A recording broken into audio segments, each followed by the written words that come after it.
Après avoir annulé sa venue en mars dernier à cause des grèves massives en France contre la clivante réforme des retraites, le roi Charles III est enfin là. Il est arrivé ce mercredi 20 septembre 2023 à l'aéroport d'Orly avec sa femme Camilla Parker Bowles. Après avoir été accueillis par la première ministre Elisabeth Borne, ils ont rencontré Emmanuel Macron. En à peine quelques heures, le président français a trouvé une première entorse au protocole. En effet, le nouveau roi d'Angleterre avait un programme chargé pour cette première journée qui doit se terminer par un chic dîner au château de Versailles en présence d'invités VIP.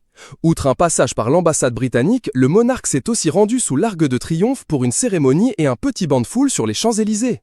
Charles III est attendu en France le 20 septembre. Le monarque aurait dû mettre le cap sur l'Hexagone le 26 mars dernier, mais en raison des tensions autour de la réforme des retraites, la visite avait finalement été annulée.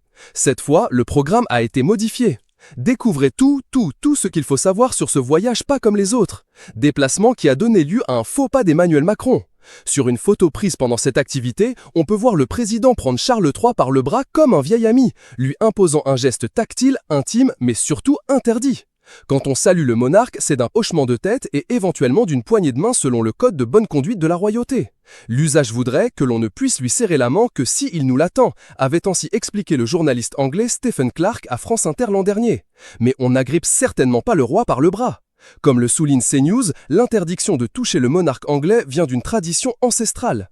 En effet, dans l'histoire, les monarques devaient leur place et leur pouvoir à Dieu. Ils étaient d'ailleurs considérés comme sa représentation sur Terre. Cela les rendait donc intouchables, puisqu'ils étaient considérés comme des êtres divins. Enfin, il revient.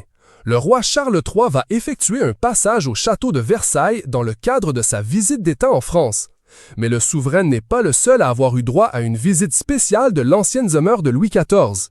Mais Emmanuel Macron n'est pas le premier à déroger à la règle, assoupli ces dernières années, il faut l'admettre.